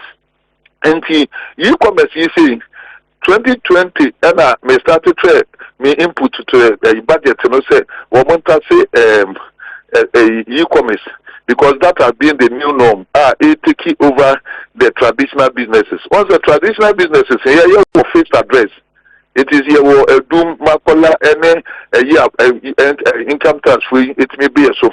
And a new norm, no, online businesses. No, but what was the pokra? No, try the one also try the chain. Yes, you see. It's yes, and yes, no quality here. There's no fairness here. And it's 130 e-commerce. This year budget, you know, with regard to the e-levy, you know, also bringing in a lot more people. Almost be asked to whether. Say yana a trauma yebemi triano a year affordable no de be abeka wasem say trauma a year affordable yada compliance level no high so they say them woman a troye monstrous na a year deterrent who was over try wo de a trauma be ban so bo sika pudua wo fe no na wonya enti as to the affordability of it no eno na em say ti na no ye dwen ho ka. As I said, by yes, you levy, me and pass and one kick the no call the rate of tax and also and you're discussing do so in ya amount to be Emma will be out for to claim piano in Yanetona and no everywhere. But the fact say yes, but the tax net is very important. What are you now expecting some come back money tax exemption policy and also every Nemu mama minimum because of normal discussions tax exemption policy because amount for be the key undue advantage of that. But if you recall, so what's your money? No duty, no exit policy also by. You are also no duty, no pay, exit, etc. What's the piano? So when you do come because expatriate, any big. Importers, we use warehouse them to cheat any free zones and on sheet no baby and so acquire better. Into an old time, Manaka Mimi duty, me am Yekumano, with me 20 feet apart, you beat them some material, and one day a so maybe an odor, so young Faku warehouse, be no Tianka cracker. When you bet here, then in Nano, what Fiabum, that's one more week cano, and Tiato, now Ukumano. We are taking you out of competition. It will just as you say, that's a best in kitty, let's say, as a what you say, what the bed, mana, the Amadiba Chato, and he says, you win now, yes, sacrifice, a buying sacrifice here, the food you sacrifice. Mestre, Sadan Kamerisha says, measures are buying be put in place to ensure value for money on our expenditure, or not their mind. Young Shapaya, ye Sikano, say, ye 2 years in this canna, acquire your first way spending. It would be a yummy overpriced contract. And no, what's the project to be a empty and pay the same project pay 3 billion. Who was a buy the core contract at nearby 1 million. One of the Bassana, they can take a cruise. In the answer, Niampo, silly, sir. Leakages, any wastages, by so doing, who wants say you better revenue and I say income free, the expenditure no yes, idea expenditure no be taken or both is calculating the percuma be not a crew no and a easy mapping and I say issue. Kakra made me a canon. Okay, Doctor, there's a being Dr. Ansana Bakokrano. Adebako 2016 elections, Edi Mako train economic policies. Nunti ne ma Ghana for Edani Amambo no Edema Mampene Kufuado, and in a bed large Dr. Mahmoud Bomia. Now, Abano Kase of building new economy. Now, during the presentation of His Excellency the Vice President and large Dr. Mahmoud Bomia, these are just excepts. Na me boso kakrebina mentio o comment kakra. Also, we are building a new economy under the leadership of Nanado Danko Akufo-Addo. 1. For the first time in our history, Ghana has successfully issued a digital national ID card.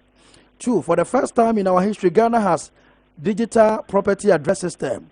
For the first time in our history, Ghana has mobile money interoperability. For the first time in our history, any Ghanaian who has national ID card can open a bank account without using a mobile phone. For the first time in our history, over 80% of adults in Ghana have tax identification numbers versus 4% in 2017. For the first time in our history, Ghana is using drones for delivery of critical medicines and blood to remote communities.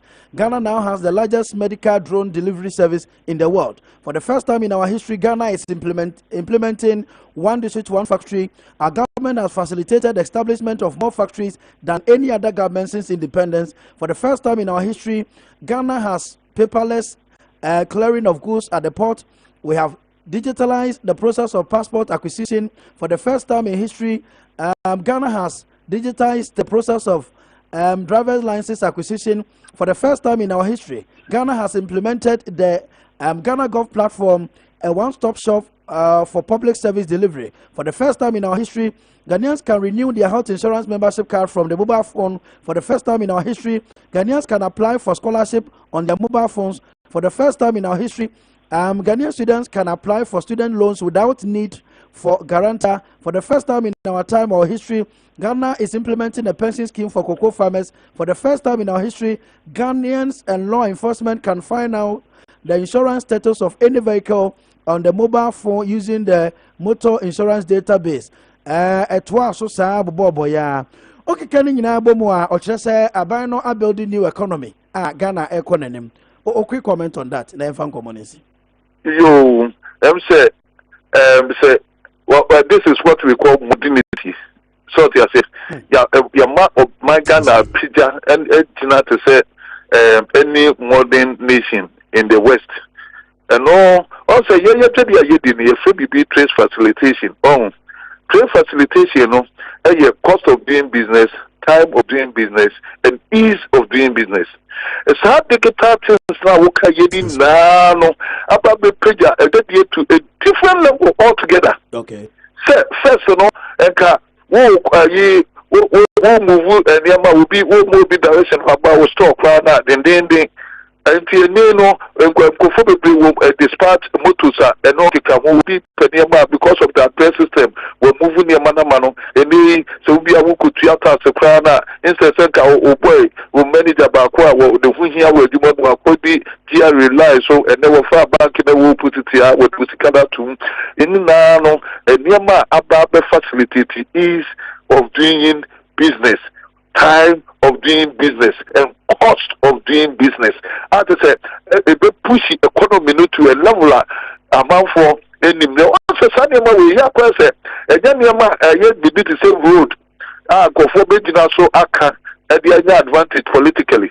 But I said, or no, dear, what you are there to say vice in what can it be? And so be with a plan. What would they addressing system? But what can I say? A year in years, a year amount normally, and so do no count. So what can I amount to know what they addressing system? We know what they benchmark benefits are yin. I said there will be out in them. What that was injury and no afraid boot. Nabu to no basa, that big no can that's at a bonus where no affording and no kick out. You can't put value to these things. You can't put value. People should appreciate them. And it's Sunday man work can be a medium and we are doing 100%, 1,000% because our ease of doing business, ease of living, and not become facilitating cost of doing things and all that. And we have to appreciate, and I really do appreciate because Sabi, may you not be a store boy. It means said the first before the castle baby by payment to cry do papa small ye 30 man electronic systems no can na manaya so is the man be pre any ejumano and then we plan WhatsApp crowd say what transact business na and probably be no de to no status who is what the amount to be no the akomu be no enya 20 cities be na na ebwa enti the meeting account. Doctor Pay Yani Ashafoni for Edas. Dr. Joseph Obey Guta President from store boy to Guta President. Anope Yadasi Doc. Well, Yakwamanazo Koya Juma Kakra, abono ngochapa usima Edria Nunkro. I Kessben television, Kessben 92.9, Kessben 93.3 across the country. Be out here Kabiano. And when you found Amansan Ntie Jumedie and anope yesin kunwa Yete Bremo in the studio. Mr. Tomakusi Buafo, CEO Public Sector Reform, and Yatu Boasio Mampenia Bedia, Alaji Dr. Mahmoud Bomia, and some no. And Robert Mia join your Facebook, Kessben TV, YouTube also your Kessben TV, and WhatsApp number, and test line, and so screen, so 0550596929. Obetimi do adwenkyerɛ aba me did kwabena Akuoko Kwarteng. Some of your messages na maba Mr. Boafo bio na yatoa so I say good morning Akuoko Kwarteng. I'm Andy Stone from Edo. So please I want you to ask Mr. Kusibuafo for me that how are they going to solve the problems on the building materials because the prices are going too high. Okay, Honorable Akuoko, please tell Mr. Kusibuafo they should check some teachers and assistant headmasters are charging parents on what they call protocols before they will admit them to free senior high school. Kwabena Ewusunyane and now the information was the one should we be sitting for the country to knock down why Nanado? Okay, I say your man in the studio is matured enough and he's speaking. Yes, okay. I'll say Adam from Sepasi Ashanti region. I'll say Ghanaian youth are suffering all because we don't have proper policy for the youth. As we speak now, I have an idea which can help Ghana to create more money and also to create more employment. If I can get access to the president, I can even show him my idea. Okay, I'll pick your number. I'll give your number to Mr. Kusibuafo. Now, you share idea, Adam, so one. Kessben, I won't say any tino. With the idea, any bar, Yentonchene, Yabete. I'm Amansan Abdul Suleiman. If Ghana can develop, we need to tolerate each other's view. From Kaira and Ode Ebaye, I say Capito, patriotic voices go, so there was no place like home. So Ghanaians, let's support the MPP government with the e-levy for better Ghana. Regards to Mr. Stephen Ntie, incoming national chairman for the MPP. Watching you live from Kente in the Amansan Central Jacobo. My question is about CEOs collected more money than president. Who appointed the CEOs? I want Mr. Kusibuafo to explain why that happens in Ghana. Why are some CEOs collecting more money than the president? Kofi Jari Kente and Obisa question way. Good morning, Honorable Akuoko. My name is Nana Sympathy from Ablekuma. My here. Please, Mr. President and his Vice President has really disappointed Ghanaians, especially me. Nana's sympathy for 2 years. You have still not recovered from, always Russia and Ukraine. What are they talking about? Ghanaians are tired of MPP and their long story and talking.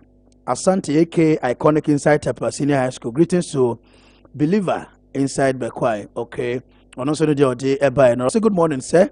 This is the time Ghana have to dump MPP and NDC because they are all corrupt. Whatever going on in Ghana, both parties are aware of it. So we should use our common sense. If not, these parties will sell Ghana. Thank you. Wasa Achempim Isaac Kobna Eshon and Ode Nedie Ebaye. As a good morning, Honorable Akuoko. I'm enjoying the program. I love Kessben Media, and you continue to trend and be higher. Please, you are doing a great job. God bless you. Okay, thank you very much. Please deal with this issue for me. Please, up to date, we have not been paid. I'm a teacher whose salary has locked up for past 3 years at GN Bank Savings and Loans. Please tell the government for me.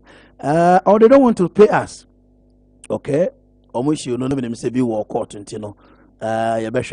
Anytime when the MPP government is talking, they say they supply free water and electricity. Please, I want you to ask the president, have they paid the money to water company and electricity?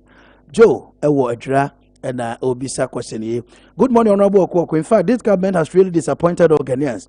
They are not what they claim to be. They only like rhetorics and talking. Things are very difficult for us, and we want to assure them that the DDA will decide. So upon that the swaba I have for region and or day nedia by I'll say Honorable Akuoko.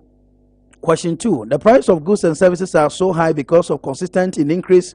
The price of fuel because the consistent in the price of transportation costs will definitely affect all prices of goods and services. Paukojo Ade Kumasi Kokobeng and now day about. So good morning, Honorable Akuoko. All the questions that the Vice President see is what? Okay, Alex Mensa. Alex, but your message didn't clear to me. So please come again. Teacher Constitution Riamwa say Dr. Baumia has given the NDC a headache. Whenever he speaks, they don't know whether it's Adongo or Keslato forcing or Sami Jamfi or who to respond. It takes the whole NDC machinery to answer him. Look at the way they are panicking to respond to just 11 questions he answered. Well, greetings to Chairman Kokwapia and lawyer Justin Kodria. I support, okay, I think we are done from that part. Let me go straight to the WhatsApp and move on. Now, good morning, Honorable Kwabena Akuoko Kwarteng, KAK, and your team. Tap the shoulders of Mr. Kusibuafo for me. Our economy will bounce back stronger and better. Greetings to Chairman Koka, Ashanti Regional Chairman in waiting, Nyamiba Sly, and Ode Wei Ebaye. This is Ofaya from Western North, Sefshi Kofikrum. In fact, I love and enjoy lectures of Mr. Kusibuafo always.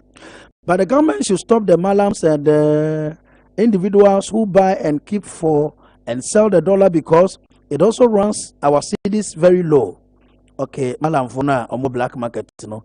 Me sure say no no fire eka ho asem say saban betumi asi o manu a to da bia no machiche o kakra bia no mo ja o kakra to da bia information kura bi no de ba ne say bi no kura so e wo banks ni bi e say da de komo mo say mo nyen ton ne mfaso aba so na mo nyen mfaso ni ni enti Mr. Boafo ye ba no so a e bi sa no kakra. Good morning, Honorable. Please ask Mr. Kusibuafo for me.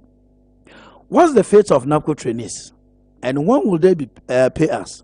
We haven't been paid since November 2020 after we were asked to remain at post.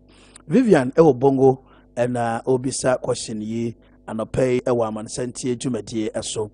My name is Richard. So because that man is the CEO of public sector reform, so he doesn't see anything bad about this MPP government. Okay. I think the man is Mr. Kusibuafo. I guess he's referring to Mr. Buafo. Please, Akuoko, tell Mr. Kusibuafo he must advise Mami Sewa that he should come to work hard at Kwabre here. All our roads at Kwabre is very poor. Okay. As in we are and John Eddie Freebuy. Also catch Mami Sewa Kwabre MPC Aquaninje. It told me who be Zagutu for Nadian Crowd over GBP. And Sir Rocky inside Kofodia or say indeed. Our leaders are not actually telling us the truth at all. In fact, Ghanaians are tired of plenty talks. We need practicals on grounds, not talking alone. Say Rocky inside Kofodia. As a Rocky Kofodia for you, Mami. And I must pass Mutie Kessben, now Moshe Kessben television. Good morning, Honorable. My name is Mr. Simple from Kukrantume. The competent MPP, as they call themselves, should stop comparing themselves to the incompetent NDC. For Ghanaians trusted them to come and fix the economy. What is this comparison going to do for Ghanaians? Fix the economy, Mr. Kusibuafo. Secondly, so Dr. Bawumia knows the answer to these questions that he asked. Then why telling Ghanaians they should fix this country and stop answering them? Okay. Mr. Kusibuafo is more than a communicator. Okay. We need people like Kusibuafo to speak the truth. Gideon Safodu, head teacher, and Odiwe Ebaye. I have a lot of your messages, but I'll do my best and read most of them. Na your best studio, to us. Okay, good morning. I don't know why when Dr. Bawumia speaks, it takes the whole NDC party to come out, but still, they can't match him. Look at the evidence he presented, facts and data across the world, across the African continent, and the entire Africa. So who is going to speak? Is it Adongo or Keselato Forsen? Well, this question, maybe you can direct it to NDC party. Good morning, Kessben. I had a lot of respect for the man, Mr. Kusibuafo, but I am really disappointed in his speech this morning. Why is he supporting everything Dr. Mahmoud Bawumia said? Okay. Honorable, good morning. My name is Ose Kwame. Somehow MPP is doing good, but they should cancel the teacher and nursing training allowance. The reason is that previously many people don't like those jobs. That is why they introduce those as incentives. But now that everybody wants to be a nurse, a teacher, why are we still paying allowance to them? I'm watching live from Edoso Kessben television. No size, you guys are too much. Mr. Kusibuafo, may God richly bless you. Poncho 1, Ewo Edoso, and Ode Abba. Before 2020, Dr. Mahmoud Bawumia would have had applause from those seated. But what did we see this time around? MPP has failed Ghanaians totally, and they have to come again. MPP by now stands apologizing to Ghanaians for failing. How do you blame your poor performance of COVID-19 whilst we are all aware that the economy was not in good condition before COVID-19? Dr. Bawumia is now a complete failure in his MPP government. Corruption and overspending was too much. Nana don't lie to Ghanaians. I regret ever voting for MPP. Side check or England and Ode Aba. Walanyo Ewa Kwetia and Ode Aba. So will NDC encounter Dr. Mahmoud Bawumia's intellect in economic analysis apart from sheer insult, names calling and giving to disrupt the ears of we the meaningful Ghanaians. NDC show come with data and fact and stop the insult. Bawumia is still Bawumia. Belated birthday to DC for the Nchemoso district. Honorable Seto Foso, Brinkran and Honorable Kabila. Okay. Edimachomen can be no bina Yamra studio kakra. Zakuzuba befa 10 minutes aka. Near the 10 minutes abamunche na yabeti emosom kakra. Good morning, Mr. Host. Akuoko Kwarteng. I think the Vice President has no shame. Upon all the hardship we are enduring in this country, you have compounded it by imposing e-levy on us and here telling us that these are what? And these are not interested in your political lectures. If you cannot fix the economy, keep quiet and don't provoke us. Okay. Good morning for you. Good work. Because of prospectus, you cannot help your child to be at school. What about if you are paying admission fee and school fees? Please tell the parents that omumi omani na prospectus no omonto. Omani eje ewotakwa and Ode Aba. Mr. Wafo, back to the studio. But now can be at the power purchasing agreement home. And I'm a call. Dr. Desi for be good for any Abekenka message kaka. It's about of for Mamina or the Faho ya. Vice President Ebosika Bina said over the last 5 years, Ede Abua Ekushin the economy. Free senior high school or say 5.3 billion Ghana cedis. Fertilizer subsidy 2.95 billion Ghana cedis. Teacher training allowance 770 million Ghana cedis. Nursing training allowance 860 million Ghana cedis. NAPCO 2.1 million Ghana cedis. BC exam fee subsidy 250 million Ghana cedis. COVID-19 expenditure 8.1 billion Ghana cedis. Financial sector cleanup 25 billion Ghana cedis. SS capacity payment 17 billion. Yo, me da say na question ibu also refer no be free. Yeah. Testers ni ya. Enkwale ko school. Yes, remo. Mo head schools ene niema bi amuze busa no. Niema ni bi wo hwa enye ye Ghana for nkwada ene nyina ye boa wo mo. Enye obi e ma o. They are children of Ghana. Ye ko school no. Nipa no kura na wo ho no. Beka kire wo se ni nyina ye ko full slide. Ni ko yi force mu ntade ene apempam ene ade akọ school me de ni ka miensa medical school no ba ko ye me ni akọjobo afọ keki trouser ene twa so okay ena mi no so mi ko yi ni full slide ena me to blue shirt ena me de ko what you say say de ene ma ye hihye se kan we me kura papa se kan wa domina hi ena me de ko ene friend kutokuruba ena me de ko ye we dear more can na soap awodi aba wodi we yesi be cement we paint. We cannot be that greedy. What you say? Okay. And criminally greedy individuals. Yeah, benefit, yeah, pencil, yeah, who be Mesremo, Ucha touch them at Totonria. Now when you're here, who decide you will prevent ya colebi, no one kusqua, it be a dachino, or no never jigana for unqua. Okay, Mesremo, yes, a woo pesicenti. Sebre obi education na kaban no so nko we do this can be yo and so wa fawo o salary se nyina unko school kra no tuaka 5.3 billion dollars o tua bi di ama wo mo nso mo wo mane bi se wo ye we no daache nso ma no na mo nso wo ma na no wonye headmaster no forever and na wonye head teacher forever because ka na wo gine sa de abu obi no o de toyare kura ama ho stroke a ne kon be ye din ama o daache o da ho ne bia wu ja nan gu ho ne do na mpa abobia do free ha ye ntia se to duro bia ma wa wo nto o bonne no a wu die no na etua wo ka wu nyi wa ka tua wa sase so to tom ne bia yare ne bebre de kofa ba no o ti ase because ka nyo na abedi ukura be wu kwam eja no ho no mokwa e de na no wanya mommy pave way for our case nye nyina sacrifice ave obi ka say wo wonimu de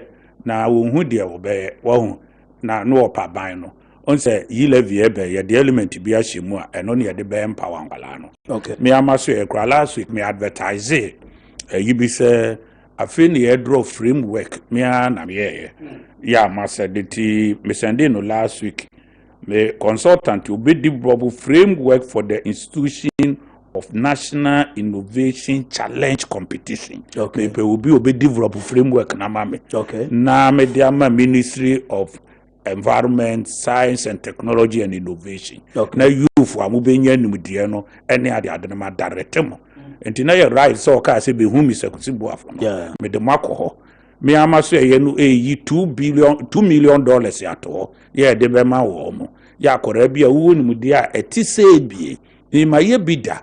Mehu so mfaso me ambe de misika piloto emire kure dua e de aya ba ye pan no e bia sa idea we e na ebeje Ghana na won so de ndie nsu kwan ave de oba so ye sika bia na expenditure bia ban ne ye in actual fact no aban we ya boa papa sika na obubo di ni nyina ne bi o na ni ho dada o na kan na nu ni ho a enka ne ye fa hen be ka pa se obo free education di mbeboa sika awboy some ketwa 5.3 billion sika ketwa ti sa 5.3 billion ni ho e na awofo nyina ye chama mo se enkamu ntua enkami ni akamo fa hen ti ka hu se abanya sobu 473 million ko one district one factory napkofo yeah, be so market you and you spending so far 2.1 billion. Can then you Kakrano and Yaudi can boom. Yen to your Kakrano, Kadia Wanyano. 2.1 million, yeah. 2.1 billion, okay. Million. Okay. 2.1 million, doesn't Kakate. 2.1 billion.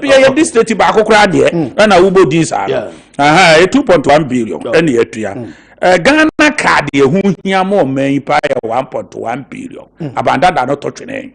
Abenya spend this will be in your Ghana card. And no na ye are the measure say beba. A few we need national ID card kuranoa or compare dollars ya toa minuya unye bi. Ewa Ghana ha. Okay. Yes, $80 be a bit to be a behu. Yet the ICT and a better dollars. Now uto we are ya recordo. Now who told baby ya question will say, what the ye game? Na wo kire yesa pese de kofa niema wo China ya gidi nyina san de agubang wo se wo kofa niema ni wie a ya transfer de akọ akutueka. Okay. Eti niema emu odin beba ntumi mfiri Mali Niger no ne ade mane nam ha checheche se o sesika. It cannot be so in other countries. Enti wono ye ni abre e wo ho no. Na power purchasing agreement. Yeah. 17.1 billion agreement bi NDC aban e ne koye ye. Ekofa temo dumso person no na yesi eye dumso no me ka kire Ghana fo se eye dumso enkofo bi di pesika e de empower wo political parties and wo personal interest etitamo a ade ne be dumso bo na Ghana fo nyina dumso no mo ne na mase toto generator gen sex and ne power ayi bi eba o my Ghana enti in the midst of that fear no wo kan nyina bo mu se emergency acquisitions. What you say? Okay. Emergency dear, unta anya yibia ne ade ewa na menua wo mu kreti ye Ghana wa yi yakofaba etu wo mu sungumu emenkrofo bi bobo toban e de bepie Ghana ha say wo mu supply ayi to okofa no ana toban bi bonti wo mu ba ye no agreement ni de shem ba ko ne say de ye be produce no ye mpo ye betueka eti ye gima ne broso ti na this the agreement say generation capacity kura yanyama na broso without taking in consideration the consequences of cross road di shemo no na sa cross no epie sika komen krofo bi ya mi sura meka che krofo bi techireji wo mo tefa e de build wo mo party. I see. This is what is keeping NDC alive up to this time, and they are facing us boot for boot. Sika NDC war MPP nibi na ye kwasia FDA NAE or my Ghana. Ye be here gum for them to finance their political parties. Na Ghana na sika 20 something copy or more office ma era. Enti sika de that is why John Dramani Mahama ejidi so be ye flag bearer no obeba power na obe spend a lot. This is fueling him. E piesika ade watesi ko do from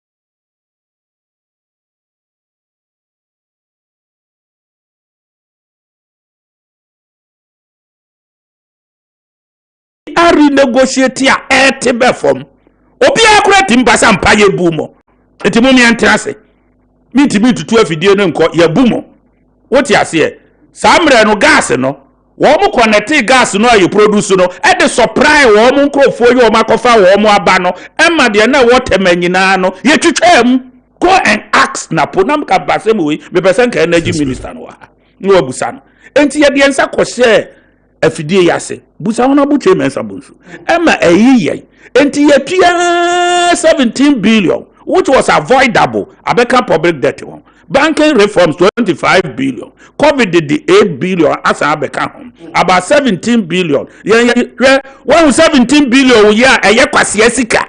And a yet piano kwasiesika, 7 kwasiesika the piano. Equivalent to all the social interventions introduced by MPP so far up to 2021. And also say 17 billion Libya.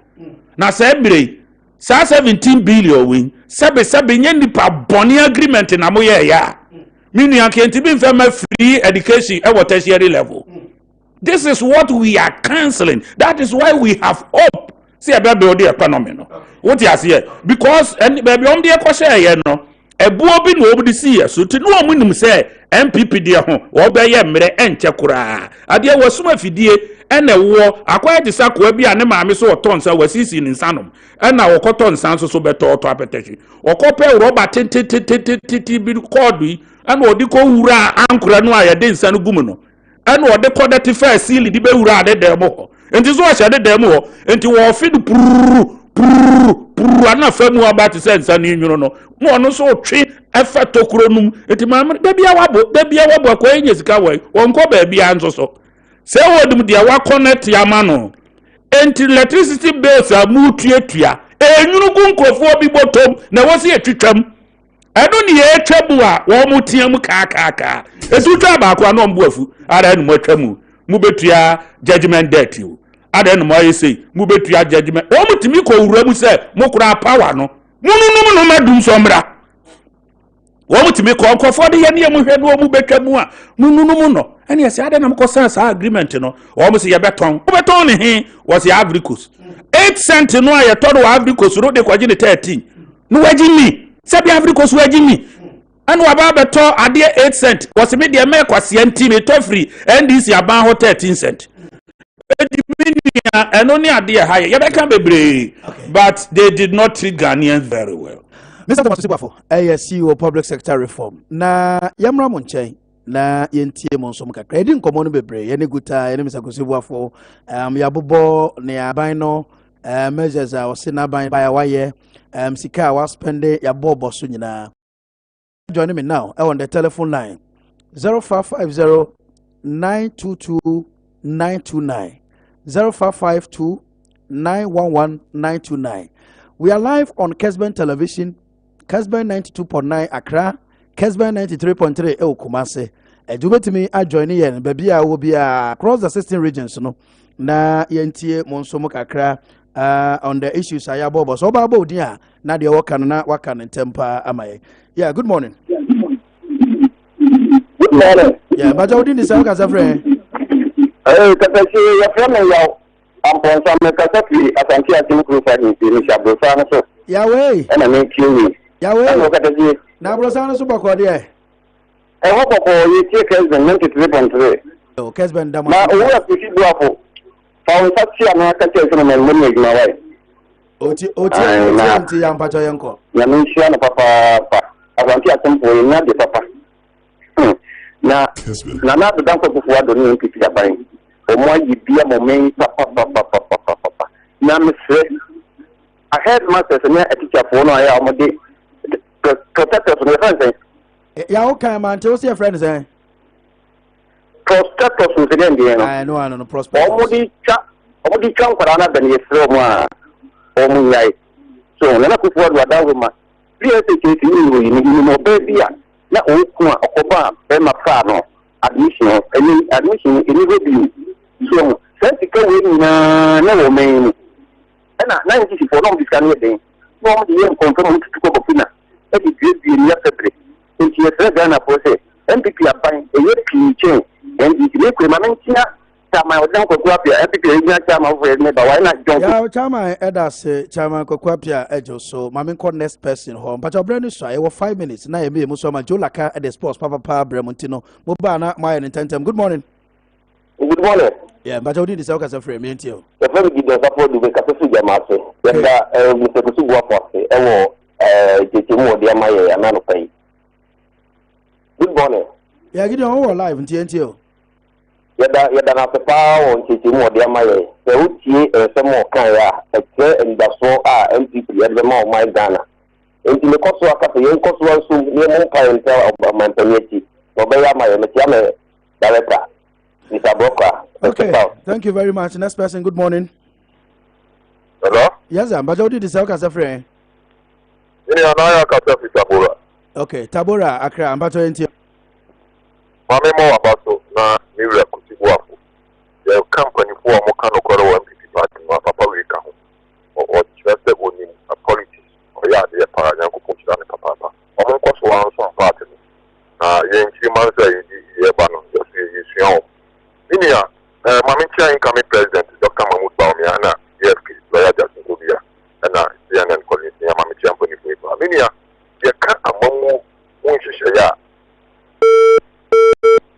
Okay, and I'm well, I'm say, Odi Achianti, no, and everybody that's a say, or Tabora. But good morning. Good morning. Yeah, but Udini baby, I can say free. The Kacholian and Amwati. The Katafi agency. Okay, now, Mr. Kusubu Afo Yadana say an open into more of the Amaye. Now, maybe they're quick, may come and I'm a corner quicker. If I tell me this, I give you all the man. I say Ghana by a year, on ya, mano, mo ayadin. Ya no man, my day, or young or man for a woman, you could be two more days. I want to talk to play a year, Munyama and Sabanaka.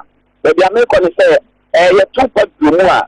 I buy a driver for not the years say, maybe I'm 30% and to no loss. And then I buy me a good 4 and then it's already before the Obama fight. And one don't play as a 4 million and they may go on which is 100%, maybe 50%, no more don't play. But I know man police. Okay, and the phone being so Omoa to see Atumwa. Now no one in the account send them the 5 city at so the 10 cities. Maybe we'll have a corner, maybe there 10 and that's to be 20, maybe 30, maybe 50, and that's Janso Ghana for no into your own. Yeah, good morning. Hello. Okay, me. Hello, good morning. Hello. Yeah, but good morning. Hello. Yes, sir. You're on Kasai. I'm Bajo Kessben. You are live on Kessben. I'm better my contribution kakra. Bajo Ntie, Udini Ntie. Good morning. Yes, sir. We are from Kwaku, we cut up Cape Coast. Okay, Cape Coast Kwaku me enquire. We are from Kwaku, we cut up Cape Coast. Hello. Kwaku Bajo radio no so TV no so that Ntie Bajo Ntie. Okay, Kwaku Ntie. Akuoko. Yes, sir. Okay. Bajo Akuoko Ntie. Me pato Akuoko me sawa me sane video bi bra you can this video be text message. You want to read text message, no? Uti. Hello? Bajo Ntie Opao. I can text message, no, but what video, no? Bajo Mamma Moya Kakra, baby, I'm a 10-minute me embo video. And I mean to me video because a live program on TV and radio. And to message in the enemy to me, I can. And I know you am the man no. Last but one caller. Good morning. Good morning, Mr. Akuoko. Yeah, we deal in Ntie Bajo. Me pato friend happy. To say such man cancer. Okay, be Ntie. Yeah. Me pato really about support them am the mamo from 2016 am team only Mr. Kusubu Afo. And na papa ba akoka ho Mr. Sebe na nsia se menten hu no. Yeah, na o kuma se bada o wa ha bia be manaba. Why? Aha, umi no me kan bom bia na agona sa sokra do ya do ma se ne adwuma pa o moye ya da ma. Ebra nti ma me fa afrefo no dwumadie ni nyina ensia. Mr. Bafo de odi twa tokra na 1 minute na ya na o and say ya Ghana fo nyina ase. Na Ghana fo nya rehemu ewo MPP aban mu. na Nana Danko Akufuado, or His Excellency the Vice President, Dr. Mahmoud Baumia Dano. Ya drumra, yen the AC Eviasi. Or maybe Hokra, leadership no, bottom of the Kura Ashim. In these two leaders, ya Nimo Omono, or more nepa and more my Ghana, and then she shall hear the Ahmoto. Okay. Enti a year dear near in Sue share, ye betum the we are singing them near dear no, a bejo, Amahotab, and that's all. Okay. Na sabi, Ubi ya, or no term quanchan a boom, ya ne pencil or crano, went me into your nursing teacher training allowance to say. Ubi to me about between free education of 5.1 billion, at your napco, at your sign near Manua. Thank you very much, Mr. Thomas Kusibuafo. No. Me did the Kwabena Akuoko Kwarteng, who frame a cake, Honorable Nina Mejoso, and pay a Raymond and Derek Kwambefi and Queer Pieces of the Diacosampany for and a Buame. Maybe down of Pebby and Amity Chair, Yensiano Sokosi, Noncro, Amansan Ntie Medes, Mamusway, na Joe Laka. Etnase na the sports papa Abremon Kessben television and a Kessben FM Kumase and Yakra. Daddy Lumba